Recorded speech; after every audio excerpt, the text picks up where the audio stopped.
Thaw out your corpuscles, we have a ton of new clues to help us solve True Detective's latest case. From Travis's surprising connection to Season 1's Rust Coal, the mysterious spiral found in both seasons, and a shocking piece of information that links the cultists of Season 1 with the Salal scientists. And what about that mine? Could it be behind all the seemingly supernatural occurrences going on in town? We'll dive into all that, but before we begin, take a moment to like the video and leave a comment. I'm just as in the weeds as you guys are, and I'd love to hear new and exciting theories. Episode 2 begins right where we left off. Detective Liz Danvers alongside Pete Pryor investigate the aptly named Corpsicle, comprised of 6 bodies of the Salal research scientists frozen together in the most disturbing ice sculpture since the time I allowed my nephew to make a snowman. You may recall that there are 8 members of this research team, so where are the other 2? First unaccounted for is Raymond Clark, the man who announced, "She's awake," at the beginning of episode 1. Then there's Anders Lund, Salal's project lead and founder, who's miraculously pulled alive from the ice. We saw Anders briefly at the whiteboard in episode 1. Liz learns that emergency surgery will have to be performed on him before he can be questioned, that is, if he even makes it. While not impossible, the fact someone survived this is pretty insane. There have been miracle stories of people trapped in ice and surviving for hours,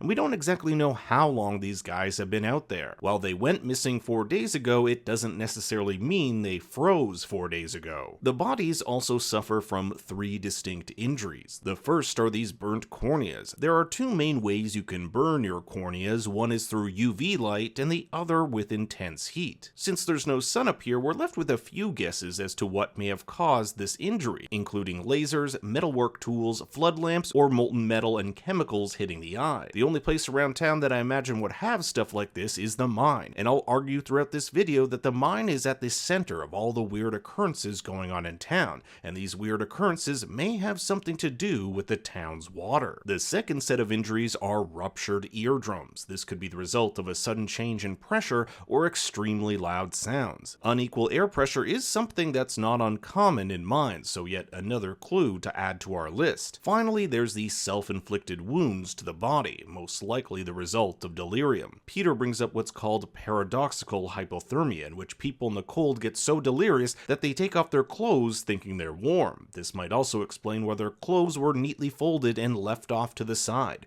Did they do this on their own accord, or was there a killer involved? On Anders is this spiral mark on his forehead. This marking becomes the biggest clue in linking the scientist's death with that of Annie Kotok 6 years ago. It's also something that was associated with a devil-worshipping cult in Season 1. Reggie got this brand on his back, like in a spiral. He says that's their sign. They sacrifice kids and whatnot.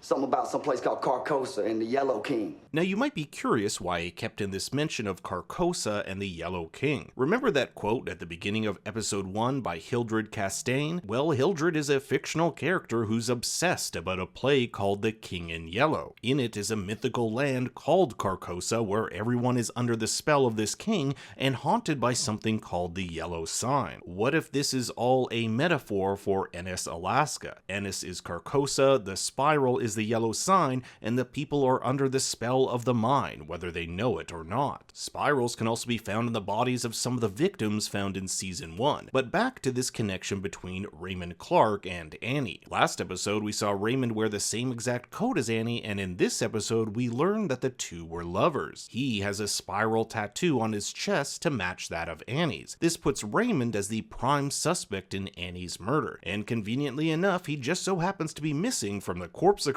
While interviewing the station's cleaning lady and delivery guy, Liz and Navarro get a grim picture of Clark, a man who would stare at nothing, walk around naked, lock himself in his room, and often be heard crying. Something was definitely not right. Clark bought a trailer over 7 years ago, presumably to have a place to hang out with Annie away from the base. Now this could be a shot in the dark, but it's possible this trailer once belonged to Rust, as Chuck here said it used to belong to his cousin who died of bone cancer. It's hinted that in True Detective Season 1, a part of the reason Rust came back from Alaska to solve the case was that he wanted to make things right before he died. We left something undone.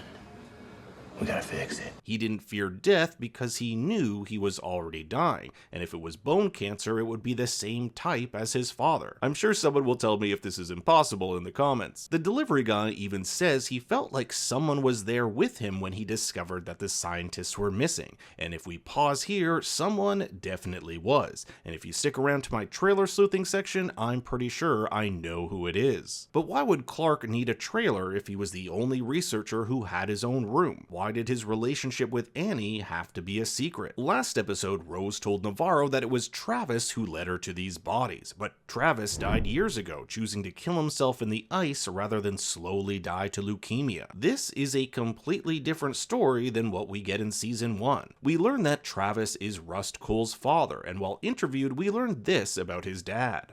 Near as we could tell, his pops never had leukemia. No hospital records of that. In fact, nobody in that town, Alaska, has seen Travis Cole in more than 30 years. So on one hand, we have Rose saying they had this great time together, cuddling before he died, and on the other we have detectives that say he hasn't even been there for 30 years. According to Rust, his biological mother left him and Travis when he was 2 years old, prompting them to move to Alaska. This would imply that Rose isn't Rust's biological mother. But the inconsistencies in the story here make Rose an unreliable narrator. I think there's more going on with her mental health than what's being portrayed. We see that she takes marijuana, whether it's recreational or medicinal is unknown, but I'm inclined to believe her vision of Travis is a figment of her imagination induced by some combination of her mental health, drugs, or even the town's water. Lots of our characters have started to experience flashes from their past, Liz with her son, Navarro with her mother, and also her time in the military. Are these brought upon by the mine polluting the town's water supply, causing some sort of mass psychosis or delirium? Also, why does Rose call Navarro Missy? No one else calls her that. Is that just her nickname,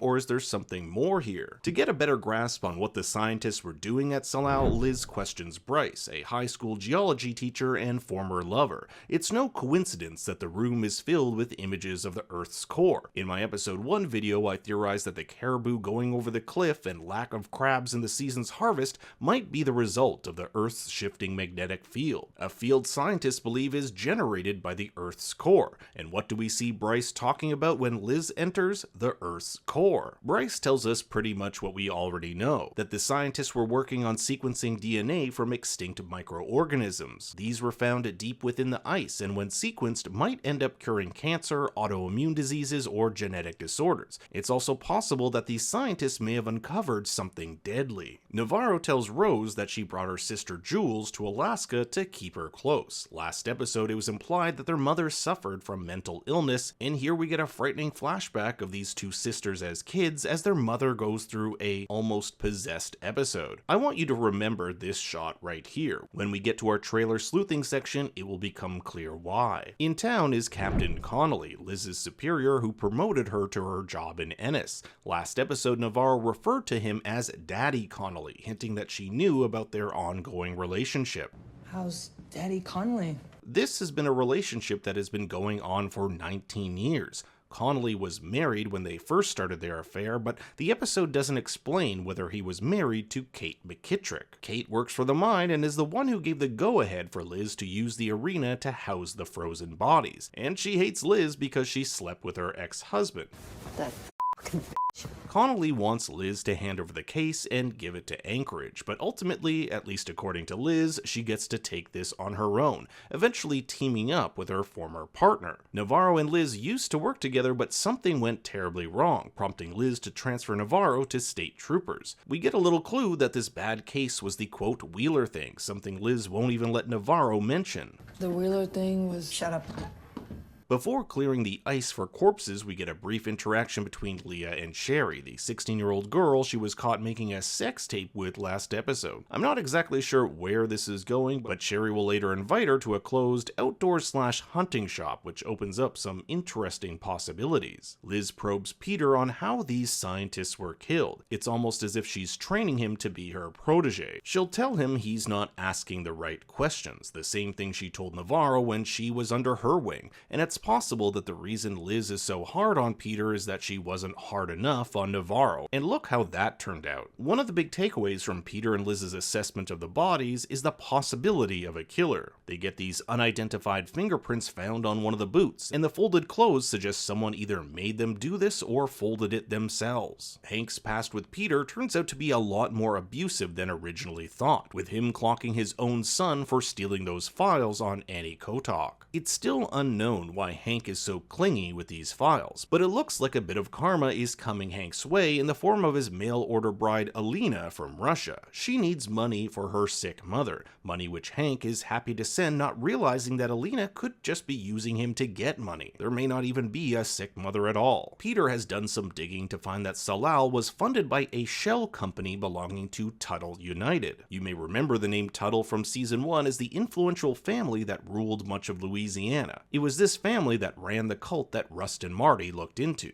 With this company funding Salal, it really calls into question what they were doing here. Is this simply a big company contributing to the sciences, or is there a more nefarious plan at work? When Liz comes home and finds Leah getting a temporary Inuit tattoo, she is livid. It seems anything to do with Native American culture, she is against. We've seen how she mocks Navarro's beliefs in almost every scene she's in. And you know this because spirit animal came to you in a dream? This is quite odd since it's implied Liz was married to Leah's father, Jake, who was Native American and had a son with him. So something must have happened to make Liz burst out like this, and it likely has something to do with Jake and her son being dead. In episode 1, Liz feverishly tries to turn off Ferris Bueller's Day Off because it kept looping the Beatles' Twist and Shout. Not a Beatles fan. But it's not the Beatles she hates, but the memory associated with it. In this flashback with her son, Twist and Shout plays in the background. So if we use this logic, maybe the reason she doesn't like Leah's tattoo has nothing to do with a disdain for indigenous culture,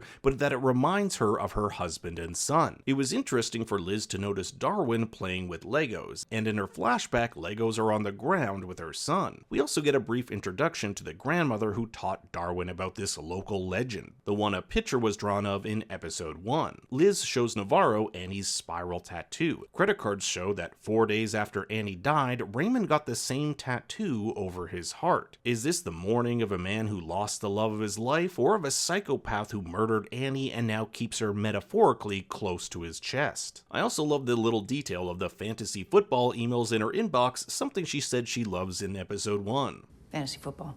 The lab results from the tongue found at Salal's confirmed it was Annie K's, and there's no one who knows more about Annie's case than Navarro, so Liz lets her join in on the case. There's this subtle line here that I love. She changed where you put the cans. It implies that Liz and Navarro were once such good friends that Liz knew where she kept everything in her kitchen. Perhaps this case will mend their relationship and allow Navarro a chance at redemption. At the rink, Leah visits Peter. I like the Blue King Crab ad in the background, the place Navarro visited in episode 1. Peter explains that his father had a rough childhood, raised by an animal, which may explain his violent tendencies. Combine that with Peter's mother claiming Hank's dream was to be a musician but he was never good enough, and a picture starts to form of a man who has always been put down, only to now take out his anger on his son. It looks like Peter is trying to break this cycle of abuse and be the dad to Darwin that his father never was to him. While going through Raymond's files, we get a look at some of the organisms found in the frozen ice, particularly fungi and bacteria. But as Liz delves deeper into his work, strange drawings and writings can be found. Check out this page, which has words like "I can hear her, feel her, moving her cold fingers." Under the words "her eyes," we see these two black spheres with circles emanating from them. While they do look like they could be eyes, if you believe in this magnetic field theory, these circles could be the magnetic fields that emanate from Earth. The woman referred to in these rantings is most likely Annie. It seems like Raymond is haunted by her, which would align with what Rose said about ghosts at the beginning of the episode.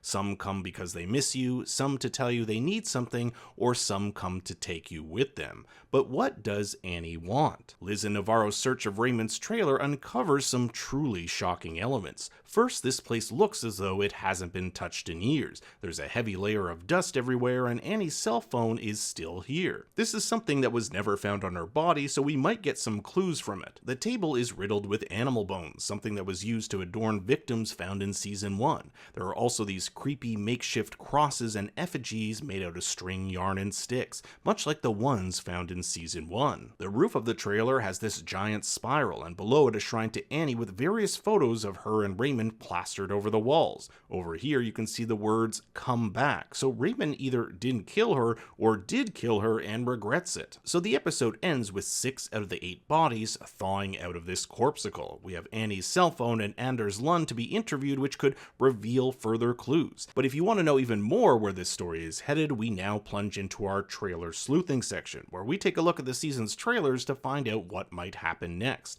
Now, I won't be covering every shot, just the ones I think are important for the story ahead. Liz is interviewed by 2 men, similar to how Rust and Marty were in season 1. Is this after the events of the season or sometime before? Remember that delivery guy from episode 1 claiming he saw someone? Well, it certainly looks like he sees Raymond here wearing Annie's coat, but we can't be 100% sure since we'll later see this random dude wearing the same coat later on. We have more spirals at what appears to be an abandoned factory of some sort. Navarro is frightened by a naked Jules. Is this a hallucination, or is Jules succumbing to the same compulsion that the scientists did who took off their clothes and went out into the tundra? We'll see her drop this plate of food where she experiences a bunch of mental trauma. Navarro told Jules she wouldn't send her back to the Lighthouse, a clinic to help people with problems like hers, but here we see Jules being taken away, and notice the Lighthouse statue here in the background. We will get to see what happened when Liz and Navarro worked together. This might be the quote-unquote Wheeler case which resulted in Navarro getting moved to troopers. We'll see this guy sitting in front of a woman's dead body. Could Wheeler be one of these 2 people? And did Navarro do something that led to them not saving this woman in time? The same woman can be seen looking quite demonic here, and this looks like the exact same pose her mentally ill mother did in episode 2. So this is most likely a nightmare or hallucination Navarro experiences. Is this Raymond Clark in some sort of underground bunker? We'll later see this guy dragging Navarro before he's tied up to this chair at the Salal station. One of these dudes has got to be Raymond, right? Now there is some really interesting stuff going on with these protests outside the mine. Here we'll see Navarro in riot gear haunted by a vision of Annie K. Either this is a flashback or the protests have started back up again, something that was hinted at in episode 2 due to the resurgence of black water in some of the townsfolk's homes. And it looks like Leah will be a part of this protest, donning the smudged paint across her mouth just like Annie K did. Now there's also this brief segment where Peter says he has to fix something, and this is cross-cut with pictures of his father talking about family and blood. If you combine this with Peter digging a hole in the ice where you can see a body on a sled in the background, does Peter kill his father? Is that Hank in the body bag out back? Now I want to end on this shot, a pool of blood on the floor. I checked out the other homes in the season and the doorway here matches Liz's house, but the legs that come by here look to be that of a male's. Does a murder take place here? And if so, who killed who? The only idea I have at the moment is Peter killing Hank, and maybe it has something to do over the Annie K files and the years of abuse Peter had to endure. But now I turn it over to you. What did you think of episode 2? I want to hear your thoughts and theories in the comments below.